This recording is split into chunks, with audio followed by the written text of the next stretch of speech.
Welcome. Today I wanted to make a simple but useful video for something that I see often in the Gacha FNAF community, character design. Character design is pretty complicated and depends on your preference, but there are a few common mistakes that can be fixed to make a design even better. So without further ado, let's begin. 1. Time period, too modern, or too old. This is one of the things I see in this community. People make characters that don't match the time period of the time they lived in. This is especially an issue in Gacha Afton videos or any human FNAF character. The FNAF timeline takes place during the 80s, 90s, so make your characters fit more into the time period and make them more accurate. Take a look at these examples. Which one of them suits the 80s fashion more? Probably the one on the right.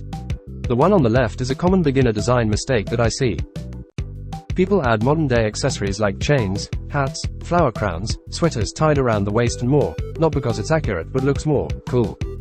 Unfortunately, the only thing it achieves is making the character look messy, unorganized and unfitting. I see this problem a lot in Michael Afton designs and sister location animatronic designs. The opposite of this would be people making characters wear clothes that are very outdated. Biggest culprit of this is Ms. Afton designs. Everyone gives her old-fashioned long dresses with gloves and so on, but she is living in the 80s, she will dress for her time, not the time she was born in. It's a shame that more people don't give her pants or other fashionable outfits fit for her time and instead copy the same old design that everyone does. Be more original and you will stand out a lot better. Contrary to popular belief, in the 70s, 80s pants became very popular for women. Old-fashioned dresses were outdated already, so avoid making Ms. Afton look like she came from the 1890s or something. Also, why does everyone give her fishnets? I never understood that combination. To combat both of these issues is pretty similar. Look at 80s fashion and try to replicate it. For children, it was popular to wear a lot of colors and clothes that were more comfortable rather than proper, which basically means you can give girls shorts. It was actually really popular back then, and girls can only wear skirts. Thing is incorrect. For adults, basically the easiest route is to just give a nice sweater and jeans, although that suits teenagers more. I know this sounds like nitpicking, but try it and see for yourself. As a viewer, I like when designs at least acknowledge the time period they're in. If you like making your Aftons the old, non-accurate way, then good for you. But it's pretty overused, and changing up the clothes would help you stand out better and have cleaner designs. 2. Neon colors are not bad, you just can't use them correctly. This is an issue with all gacha designs, not just FNAF, but I still feel it's important enough to mention. Practically every character design tutorial tells you to not use neon colors at all. I know that what they are referring to is those highlighter neon OCS, which are definitely a bad use of colors, but just because a color is neon doesn't mean you can't use it anywhere. Take a look at this example. Which design looks more eye-catching? Pretty sure the one on the right. It uses bright colors but in an organized way mixed in with more darker and duller colors. It makes the character stand out and matches pretty well to the bright color aesthetic of the 80s, 90s, while the design on the left looks boring. It doesn't scream, robot made for kids. Yes, FNAF is a dark series, but that doesn't mean that everything has to be gray and dull, and by using neon colors carefully, for example eyes, hair gradient or small details, makes the design pop. You can also add tints to characters to make the neon blend in better with the rest of the colors. Like me, I add a 10% neon red gradient to practically all of my designs, except the ones that have a majorly cold color palette. In that case I used pink tint. And for more darker characters like the nightmares, I use a dark red color on 25% tint. 3. Unoriginality. I already mentioned this in the previous points, but I want to go more into detail. So many Gacha FNAF designs look like blatant copies of each other. No wonder people keep getting into drama with each other over stolen designs. Literally everyone looks the same. Especially for characters like Michael and William. Take a look at these designs and tell me how many times you saw something similar to it. Probably a lot. There is nothing wrong with taking some inspiration, but I know that everyone is capable of making a unique design, one that matches only that one creator's style. This is something that I try to do as well to stand out from the rest. To avoid making designs that look like copy-paste from other GachaTubers is not too difficult. Try experimenting with different hairstyles, color palettes and clothes. Add your own unique touch. Alright, now I'll say a few tips to just improve designs rather than pet peeves, mistakes. Hair gradient gives you more range when it comes to color. Making the bangs, mane hair and back hair have different colors to them gives you many options to make it more interesting. It's hard to pull off, you have to know how colors work and also have a good feeling for line art color too, but try it and see if you like it. This little eye shine trick is one of my favorites. A lot of the gacha eyes have eye shines that are too big and make the characters look too toy-like, so I turn off the eye shine and add these two dots to make the eyes more realistic. Smaller heads and eyes. Most default gacha characters look really strange, like dolls or something, so I always make the head and eyes smaller and move the eyes a little bit down. I usually use size 14 for head, the smallest size for eyes, and move the eyes to +7, +9 height. I also move the bangs down too and make them a little wider to make it more unique. With it, Chica's hands can be made with back hair, ponytails and even wings. For characters that have a lot of wires, Enid, Molten Freddy, etc. You can add a lot of accessories, then make them all black, dark grey, dark blue. Dark enough to look cohesive and doesn't hurt the eyes, but light enough to still see a little bit of detail. You can make Enid's open mask part by using this accessory on the back of his head. You can also make his hat with these accessories. Mangle's second head can be made with these two accessories. To make two buttons on a shirt, Puppet, Elizabeth, BB, with it, Freddy, etc. You can use this neck accessory plus this face accessory. Also for the puppet you can use these face accessories for their face paint. You can make with it Bonnie's eyes glow by using this eye, selecting small red pupils and then using the blush one.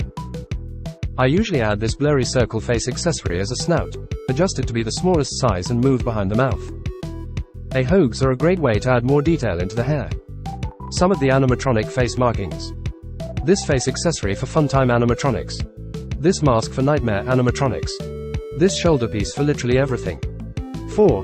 Human characters and styles. This point is pretty complicated to explain. There are two ways to make a human character. A. Stick to the canon design as close as possible. B. Make your own unique design.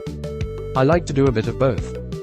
For example, through the minigame sprites we know that Michael has blue eyes and brown hair, Elizabeth's hair is ginger and her eyes are green, etc. But for other characters like Ms. Afton and CC, we can have more originality. We don't know CC's eye color. I've seen people make it blue, I've seen people make them green, I've seen brown and even heterochromia. All of these are perfectly fine and make every CC design more unique. And for Ms. Afton we don't know anything, so you can design her however you want. Personally, I made her look like Elizabeth so that they would actually look related, but it's all up to you and there are no rules on how you want to create your characters. Now let's get into hair. Hair is very complicated. Back in the 80s, curly hair was very popular, so it's a good idea to give your human characters hairstyles from that era. Looking at pictures from Pinterest is a good idea. But it's not required, and simple hairstyles are just as valid. It all depends on how you like to make your characters in Gacha Club. I've seen many different styles used in the Gacha community. Some try to be more realistic and give realistic proportions with smaller heads, thicker bodies and smaller eyes. However, personally I don't like doing this style, because realistic proportions on a chibi body do look a little uncanny, but this is my personal preference, and if you do use this style, there is nothing wrong with it. In fact, the uncanny factor sometimes works even better to create a more creepy and horrifying atmosphere. 5. Age. This one is interesting. While we don't have any canonical ages as far as I'm aware, it's still better to make your characters be the age that they would most likely be during certain events. For example, William. If Michael is a teenager in the 80s, around 12 to 16 years old, then William should at least be around 35 to 45 years old.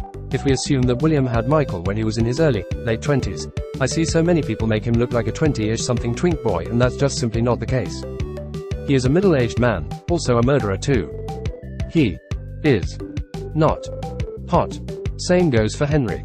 I'm also guilty of this, which is why I decided to change my William and Henry design a little to better match the age. You can use the movie version or the books as reference, but please make them, especially William, look their actual age.